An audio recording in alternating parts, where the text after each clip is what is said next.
तो ये टेम्परेचर और वेवलेंथ का लिंक हम एक एग्जांपल से यहाँ पे डिस्कस करते हैं। प्लैटिनियम हीटर, प्लैटिनियम वायर को अगर हम हीट करते हैं तो डिफरेंट टेम्परेचर के ऊपर उनका कलर डिफरेंट हो जाएगा। ठीक है, टेम्परेचर इंक्रीज करेंगे, वेवलेंथ की वैल्यू जो होगी वो चेंज होगी, जिसकी वजह से कलर चेंज होगा। ठीक है, ये एक्सपेरिमेंट है। तो इसके अलावा जो सन है उसका जो कोर का टेम्परेचर बहुत ज़्यादा होता है और 15 मिलियन डिग्री सेल्सियस होता है। ये हमें कैसे पता चला? हमने कौन सा थर्मामीटर रख के देखा, क्योंकि उनका जो कलर होता है ना, कलर से ही हम वहाँ से आइडिया लगाते हैं कि उसका जो होता है ना, कलर से उसका टेम्परेचर अंदर कितना होगा। ठीक है, जैसे ये ब्लैक स्मिथ ये लोहार जो करते हैं ना, कलर से अंदाज़ा लगाते हैं कि उसका टेम्परेचर कितना है, वहाँ पे कितना टेम्परेचर इंक्रीज करना है और कल उसका कलर चेंज हो जाएगा। तो यहाँ से हमने कंक्लूजन क्या निकाला कि radiation of wavelength and frequency depend करती हैं टेम्परेचर ऑफ द ऑब्जेक्ट और not the nature of the object. क्योंकि पहले ऐसा लग जाता है कि ऑब्जेक्ट का जिस कलर का होगा उस तरह की हमें ऑब्जेक्ट नजर आएगा, लेकिन ऐसा नहीं होता। इस प्लैटिनियम वाले एक्सपेरिमेंट से हमें पता चला, क्योंकि डिफरेंट अगर उनका, अगर टमाटो को देखें, अगर वो ग्रीन पत्ते को देखें तो हमें वो ग्रीन नज़र आता है। तो पहले रिफ्लेक्शन का कंसेप्ट था कि हमें वाइट लाइट रिफ्लेक्ट करती है, उसके बाद जिस कलर का ऑब्जेक्ट होता है वो बाकी कलर अब्जॉर्ब हो जाते हैं और जो कलर होता है जो ऑब्जेक्ट तो वो रिफ्लेक्ट हो जाता है। ठीक है, जैसे ग्रीन को देखेंगे तो हमें ग्रीन रिफ्लेक्ट हो जाएगा, बाकी अब्जॉर्ब हो जाएगा। टमाटो इसको देखेंगे, टमाटर को देखेंगे तो रेड रिफ्लेक्ट हो जाएगा। इस तरह डिफरेंट अंडे को देखेंगे तो वो हमें वाइट रिफ्लेक्ट हो जाएगा। तो कहने का मतलब है कि पहले रिफ्लेक्शन का कंसेप्ट था कि रिफ्लेक्ट होकर हमें वो कलर नज़र आ रहा होता है, लेकिन जस्ट रिफ्लेक्शन के ऊपर डिपेंड नहीं करता, टेम्परेचर ऑफ द बॉडी के ऊपर डिपेंड कर रहा होता है। ठीक है, तो ये बड़ा मिसकंसेप्शन थी वहाँ पर, और ये चीज़ें बाद में सामने आई जब रेडिएशन, ब्लैक बॉडी रेडिएशन का कंसेप्ट को देखा। ठीक है, ये बहुत ही सिंपल वे में यहाँ पे मैंने समझाया, वो प्लैटिनियम वाला कंसेप्ट ही है। ठीक है, when the change of the temperature object emitted radiation of the different wavelength. ठीक है, टेम्परेचर को चेंज कर देंगे, वेवलेंथ डिफरेंट हो जाएगी, कलर भी डिफरेंट हो जाएगा, तो इनका कलर डिफरेंट हो जाएगा। जरूरी नहीं कि वो ग्रीन हो, रेड हो, ब्लू हो, ब्लैक हो। ठीक है, और उसके बाद यहाँ पे अगर हम बात करें नेक्स्ट,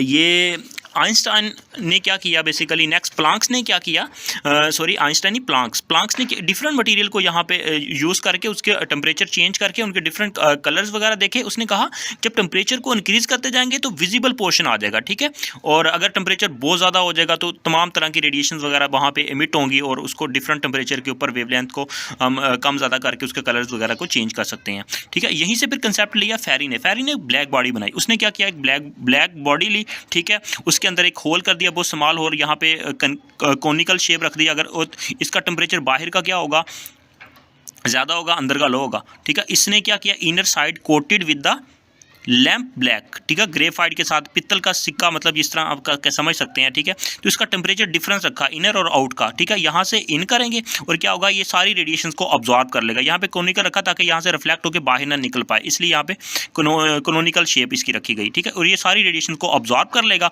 और उसके बाद जब इसको हीट करेंगे हम इस बॉडी को, ठीक है, तब इसका क्या होगा कि ये रेडिएशन तमाम की तमाम रेडिएशन जो उसने अब्जॉर्ब की होंगी तो ये क्या कर देगा, रिफ्लेक्ट कर देगा, बाहर निकाल देगा। ठीक है, और ये टेम्परेचर डिफरेंस इस वक्त रहता है जब तक, मतलब ये इसको हीट करते जाएंगे, मतलब इसके अंदर रेडिएशन इन करते जाएंगे तो ये थर्मल इक्विलिब्रियम बन जाएगी। तो उस वक्त इसका होल बंद कर देंगे और उसके बाद फिर इस होल को ओपन करेंगे, उसके बाद इसको थोड़ा सा हीट अप करेंगे तो ये सारी की सारी रेडिएशन को एमिट करेगा। और सारी की सारी जब रेडिएशन यहाँ पे हिट कर देगा तो वो जो रेडिएशन होगी उसको यूज़ करके कंक्लूजन ड्रा किया गया ल्यूनर और प्रिंजिमिन ने। इन्होंने, ल्यूनर ने क्या किया और इन दोनों ने मिल के क्या किया, ये निकलने वाली जो रेडिएशंस थी, इसने क्या किया कि ये यहाँ पे गलवानो में यहाँ पे सॉरी ये ब्लैक बॉडी थी, यहाँ से स्प्लिट लगाई और उसके बाद ये कनकेव रिफ्लेक्टर लगाया, प्रिज्म लगाया, उसके बाद यहाँ पे फिर एक हमारे पास कनकेव रिफ्लेक्टर है, तो उसके बाद यहाँ पे गलवानोमीटर और यहाँ पे एक डिटेक्टर वगैरह लगा के इन रेडिएशन निकलने वाली ब्लैक बॉडी से निकलने वाली रेडिएशंस को इस डिटेक्टर्स की हेल्प से यहाँ पे उसकी स्टडी की। इस स्टडी वगैरह करके पता चला कि हमने वहाँ पे जो कंसेप्ट लिया, वहाँ पे रिजल्ट्स क्या मिले, बेसिकली डिपेंड कर रहा होता है वेवलेंथ जो होती है वो किस पे डिपेंड कर रही होती है, टेम्परेचर के ऊपर, wavelength of the emitted radiation और intensity of the incident radiation के ऊपर डिपेंड कर रही होती है। बेसिकली ब्लैक बॉडी जो होती है उसके अंदर रेडिएशन को इन करवाया, उसके बाद उसको एमिट करवाया, इसलिए हम कहते हैं कि आइडियली ऑब्जॉर्बर होती है और आइडियली रेडिएटर होती है। ठीक है, एमिशन एंड ऑब्जॉर्बर पावर जो होती है इसकी वन होती है ब्लैक बॉडी की। ठीक है, ब्लैक बॉडी का मकसद हरगज़ ये नहीं है कि, क्योंकि यहाँ पे ब्लैक हमने इसलिए अब यहाँ पे ऑब्जेक्ट लिया था ताकि वो ब्लैक की सलाहियत ये होती है कि वो मतलब रेडिएशंस को अब्जॉर्ब करने की सलाहियत होती है इसकी, ठीक है। तो ये ज़्यादा से ज़्यादा अब्जॉर्ब कर सकती है, इसलिए इसको ब्लैक बॉडी का नाम देते हैं। लेकिन ये डिफरेंट बॉडी भी हो सकती है, इसलिए हमने यहाँ पे एक्सपेरिमेंट करने के लिए हमने जब बॉडी को जो लिया उसका ब्लैक था, तो वो स्टूडेंट समझते हैं या लर्नर ये समझते हैं कि ये बॉडी जो होगी वो कोई ब्लैक ही होगी, ठीक है। नो डाउट कि इसमें ब्लैक बॉडी यूज़ की गई थी, लेकिन डिफरेंट बॉडी भी हो सकती है, ठीक है। तो यहाँ पे टेम्परेचर पे डिपेंड करती है, वेवलेंथ के और इंटेंसिटी ऑफ रेडिएशंस पे डिपेंड करती है। ये यहाँ पे ल्यूनर ने यहाँ पे इसका उन निकलने वाली रेडिएशंस का यहाँ पे कंसेप्ट उसने यूज़ किया, तो उसने फिर रिजल्ट्स निकाले। तो उससे यहाँ से फिर क्वेश्चन क्रिएट होता है, what is the expected emission of the hot bodies where has the absorb all the radiation. मतलब जो उसने ऑब्जेक्ट ने ब्लैक बॉडी ने रेडिएशंस को अब्जॉर्ब किया था, वो सारी की सारी रेडिएशन अमिट कर देंगी, ठीक है। और कितनी निकालेगी, ठीक है। तो ख्याल ये था कि वो रेडिएशन जो अमिट होंगी बाहर निकालेगा ब्लैक बॉडी, तो वो यूनिफॉर्मली डिस्ट्रीब्यूशन होगी, यूनिफॉर्मली बाहर आएगी। लेकिन ऐसा नहीं होता यहाँ पे ना, बेसिकली ब्लैक बॉडी जब अमिट करती है रेडिएशन, वो फेवरिज्म का काम करती है। मतलब ऐसा नहीं होता कि अगर 5 बच्चे हैं तो अगर 100 रुपये है तो वो सारे बच्चों को, या 1000 रुपये है 5 बच्चों में तकसीम करना है तो वो डिफरेंट उसको दे देंगे उसकी एज के हवाले से, या उसको हम दे सकते हैं कि इक्वली डिवाइड कर दें। ऐसा नहीं होता, ब्लैक बॉडी ऐसा काम नहीं करती, वो फेवरिज्म करती है, ठीक है। किसी को 75, मतलब हम कह सकते हैं किसी को 700 रुपया दे देगी, किसी को 300 दे देगी, किसी को 5 रुपये, किसी को 10 रुपये। इस तरह फेवरिज्म काम करती है, ब्लैक बॉडी का काम होता है। ब्लैक बॉडी को जब आप एक एनर्जी देते हैं तो वो एनर्जी अब्जॉर्ब करती है, ठीक है। जब ब्लैक बॉडी एनर्जी एमिट करती है तो किस तरह खारिज करेगी, ये फेवरिज्म का काम करेगी। वेरी इंपॉर्टेंट बात है ये। तो इस चीज़ को यहाँ पे देखा गया था, one of the emitted wavelength is favoured of the black body, so this wavelength is emitted in the maximum. मतलब कि जब वो एमिट करेगी वेवलेंथ की रेडिएशन को एमिट करेगी तो वो एक मैक्सिमम होगी, ठीक है। वो जो सारी रेडिएशन में से एक मैक्सिमम होगी, उसी मैक्सिमम जो वेवलेंथ को हम नाम देते हैं लैम्डा मैक्सिमम, ठीक है। वेरी वेरी इंपॉर्टेंट, ये अक्सर क्वेश्चन भी आता है, लैम्डा मैक्सिमम होता क्या है। That's why lambda eight which the maximum intensity of the emitted that the lambda is called the lambda max it is not the maximum wavelength। ये lambda max maximum wavelength नहीं होती, ये वो wavelength की value होती है जिसके ऊपर रेडिएशंस मैक्सिमम इंटेंसिटी मैक्सिमम होती है, emitted रेडिएशंस की इंटेंसिटी, ठीक है।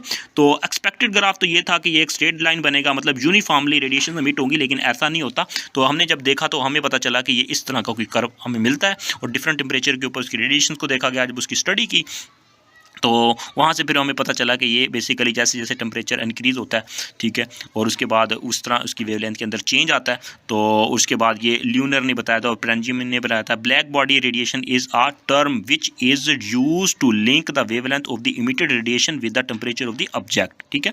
हर ऑब्जेक्ट मुख्तलिफ टेम्परेचर पर मुख्तलिफ रेडिएशन खारिज करता है, और डिपेंड करता है कि इस ऑब्जेक्ट का टेम्परेचर क्या है, ठीक है, और हमें विजिबल रेंज की रेडिएशन दिखाएगा या फिर इनविजिबल रेडिएशन की, ठीक है। तो रेंजलन Jeans and hold the good for longer wavelength is explanation of the black body curve. तो उसने फिर बेसिकली कर्व किस तरह ड्रा करके हमें जो रिजल्ट्स वगैरह हमें दिए ल्यूनर और यहाँ पे बेंजामिन ने, और ये आप देख सकते हैं यहाँ पे इंक्रीज़ हो रही है वेवलेंथ की वैल्यू, यहाँ पे इंटेंसिटी ऑफ रेडिएशन है और डिफरेंट टेम्परेचर की है। तो ये फेवरिज्म का काम करेगी, ये सबसे ज़्यादा। उसके बाद पहले हमें मिलेगी लैम्डा, हमारे पास लैम्डा मैक्सिमम की वैल्यू ये आप देख सकते हैं। लैम्डा मैक्सिमम का मतलब इंटेंसिटी मैक्सिमम, उस वैल्यू के ऊपर लैम्डा उस वेवलेंथ की वो वैल्यू जहाँ पे इंटेंसिटी मैक्सिमम होती है, ठीक है। ये उसके बाद फिर ये आप देख सकते हैं डिफरेंट टेम्परेचर के ऊपर उसकी वेवलेंथ की वैल्यू जो होती है वो यहाँ पे इंक्रीज़ करती जा रही है और इंटेंसिटी जो होती है वो कम होती जा रही है, ठीक है। तो ये हमें यहाँ पे पता चला, और उसके बाद हमने देखा हमारे पास लो टेम्परेचर के ऊपर ये डिफरेंट बिगर शॉर्ट लैंड, उसके बाद शॉर्टर होती जाएगी, क्योंकि लैम्डा की वैल्यू जो होगी बढ़ती जाएगी डिफरेंट टेम्परेचर के ऊपर। तो यहाँ पे lambda maximum with the temperature shift toward the shorter wavelength, ठीक है। लैम्डा मैक्सिमम कब होगा? With the temperature shift toward the shorter wavelength, shorter wavelength की तरफ टेम्परेचर शिफ्ट होगा तो lambda maximum. This is known as Wien's displacement law, very important law. At given temperature energy distributed is not uniformly, energy distribution जो होती है ना ये uniformly नहीं होती, ठीक है। मतलब यहीं से फिर पता चला था कि एनर्जी जो होती है वो वेव नहीं होती, वैसे एज ए पार्टिकल होती है। कम्पटोन इफेक्ट उसका फिर आया, प्लांक्स कम्पटोन इफेक्ट वगैरह देखा। Lambda maximum with the temperature shift toward the shorter wavelength, very important point note कर लें।